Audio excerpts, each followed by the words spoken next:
各位先锋、各位领袖，大家好。由于近日很多冲突在国内社区发生，也有不少先锋仍然有一些错误的观念。由于我收到信息太多，我没有时间单独回复，所以在这里统一答复，请见谅。第一，我是加拿大籍华裔，我的名字是 Doris In， 我不是日本人，跟日本人没有丝毫关系。我用藤森雨叶作为我的微信名有3年了，这个是我女儿送我的生日礼物。她喜欢艺术与绘画，她喜欢一幅画，秋日雨过之后紫藤花盛开的森林的芳香夜景，我非常喜欢这个意境，所以她送我微信名藤森雨叶。因为4个字的名字有一种气势加上优美意境，我一直沿用至今。派是一个包容的项目，没有国家、种族、宗教、肤色的歧视，所以我希望所有的派先锋尊重任何一个国家的先锋。第二，关于 KYC 核实，很多先锋认为必须过了 K 才可以做赋能推进，否则是白费力气，这是个误区，思想前后逻辑颠倒。因为项目方核心团队是看大家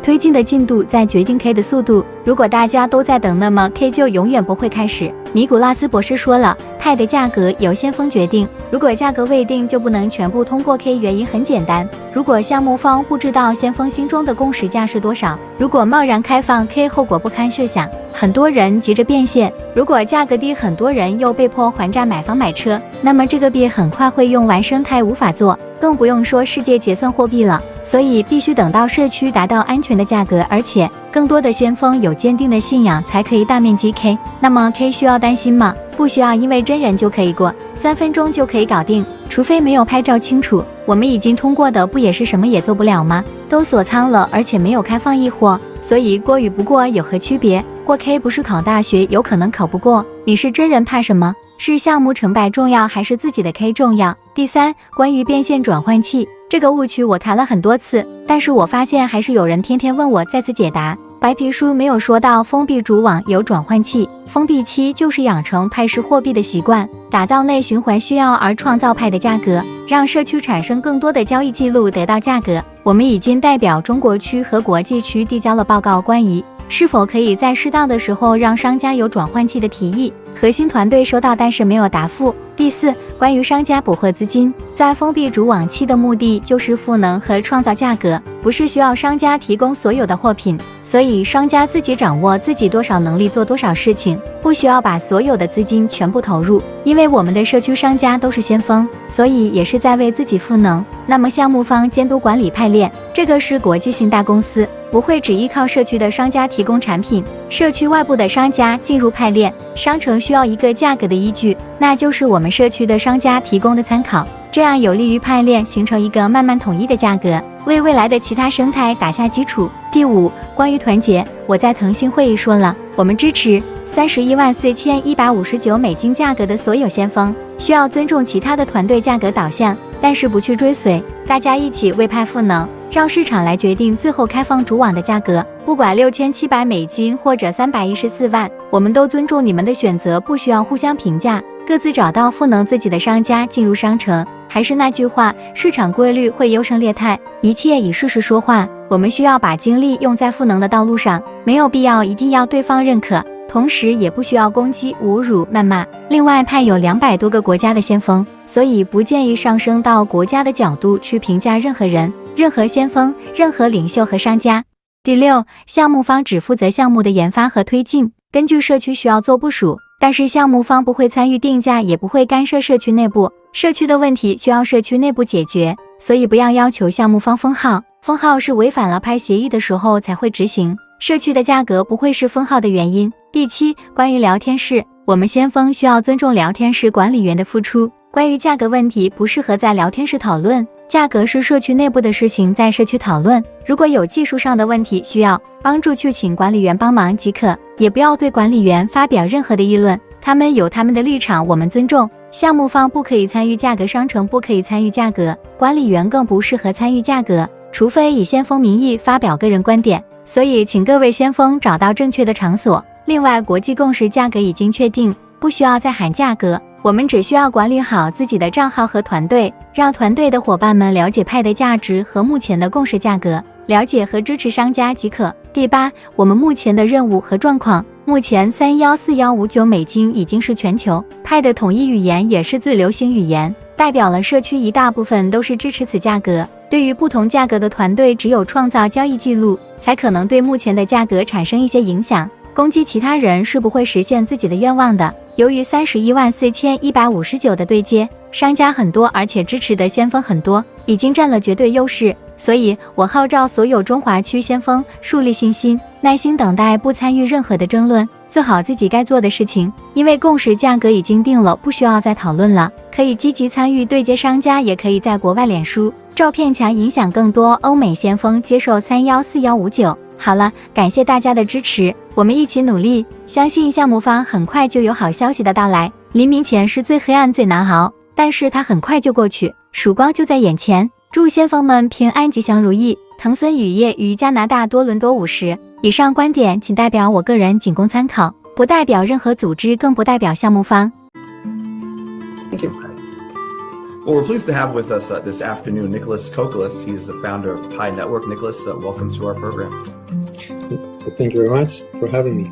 I'd like to begin with, kind of your thought as to what is it about Pi Network, if you had to explain it to a novice, that makes it unique and advantageous for crypto investors, crypto miners. Thanks for this question, Dorian. So Pi is really accessible to everyone out there. People can mine it by themselves using their mobile phones. So as long as you have a mobile device, you can participate. And then once you have mined it, and eventually, especially when we migrate everyone to the mainnet, which we can talk about it later, then you can use that currency to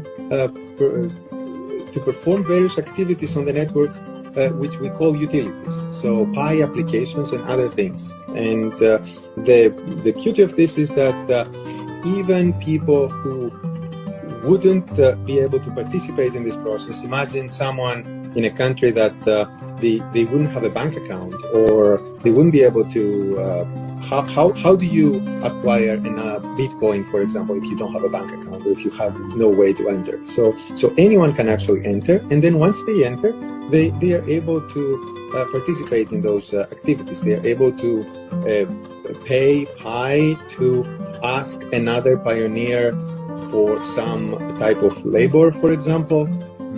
You can buy goods and services, or you can even get paid for services that you provide for others. Great, and that's nice insight that you give us there on how it works. So what does it mean for the future of mining, crypto mining, to have the ability to do this right in the palm of your hands? We think about the stories that are out there in these data centers that are just using so much electricity and energy, and it's so heavy. But you guys have really revolutionized how people can mine. What does that mean now for the future of mining?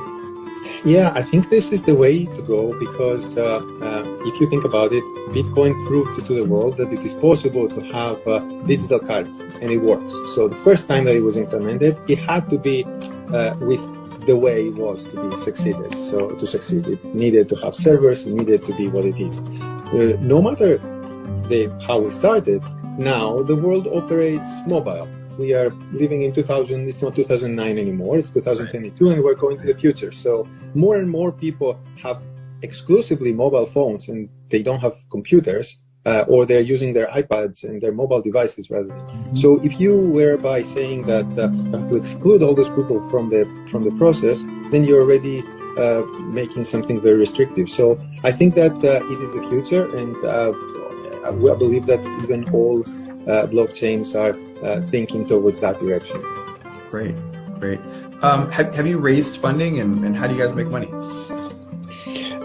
Yeah, one important thing to know about Pi is that we avoided from the very beginning and the easy way of making money by selling the coin through those ICOs that happened in crypto space. So Pi has never raised has never sold any coins for many years now. We've been operating for 3.5 years. And this is an important aspect. We actually feel this is more natural because usually for companies, they may be operating and creating utility and creating their business for several years before they can go on an IPO, and then all of a sudden having this unnatural early influx of cash can create unnatural results as well, with what we have seen happening with other news lately that have been communicated. And in terms of Pi, we bootstrapped as much as we could, and eventually raised some money as part of a traditional Silicon Valley startup from private investors. Gotcha. So where do you want to take the company? What's ahead on the road of development, and what users can see in terms of the experience, in the next year to 18 months, let's say? Well, the goal is to have a very useful, widely accessible cryptocurrency that can allow a lot of people to be able to take advantage of the new utilities of blockchain.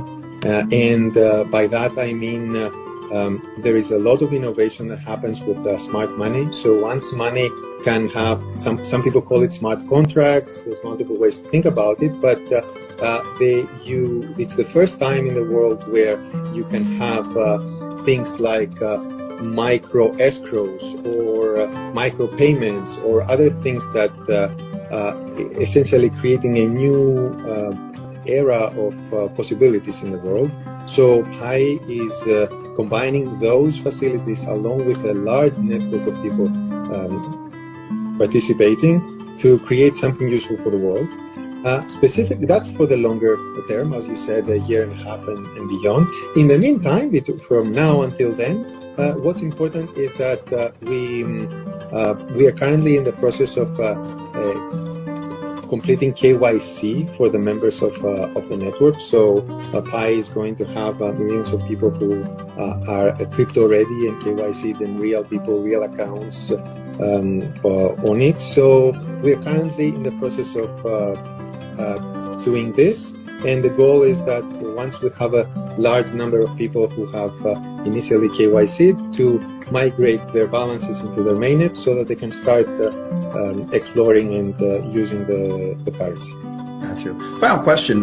We've just seen really an implosion in the cryptocurrency market, as we've seen in the regular, equity markets. Are you concerned about what you're seeing just broadly in the crypto space? And actually, is it good? Is it clearing out kind of the bad apples in the industry that and then allowing it to kind of move forward in a better place? What are your thoughts on that?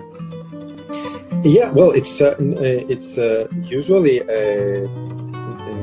an unpleasant thing to hear that any market may be going up and down. At the same time, it is a natural cycle that it happens all the time, and we have seen it in crypto multiple times as well, that there is a cycle. I also agree with the second part of your question, that you mentioned that this helps possibly clear out some activities that are maybe happening with the wrong incentives. So things that are more less of pointing towards something useful, but more leading the world towards, let's say, games, financial games that they can trick people. That clears out the landscape. But overall, for Pi, as I mentioned earlier, we never raised, we never sold Pi to any person. So there's no one who can be sad that the down cycle is here right now, because no one bought it at a higher price and now it's a lower price because no one could buy it to begin with. So essentially, to the Pi network, the way that the currency is used hasn't really been affected by the external market at all. Because we can give you an example. Right now, people are spending 1 Pi to request to be KYC by the network. this one pi, and everybody is paying one pi. This one pi is pooled and then distributed to some human validators, other people in the network who are helping complete the validation. So there's a pool of pi that is then being paid out to the validators. So within the Pi network, before the crash, people were paying one pi. During the crash, they were still paying one pi, and after the crash, they're still paying one pi, and they're getting paid the same amount that the validators they would. So there was completely no effect at the moment. So now in the future, of course, we all live in a connected world, right. And we don't necessarily, it's not necessarily always going to be living in a vacuum, but that's the current situation. So what's a pi worth? I'm curious. So pi is worth what the pioneers make it worth. So in this specific case, that I described, you need to spend one pi to get yourself KYC'd, and that one pi is distributed back to validators depending on how many validations are needed for each validation.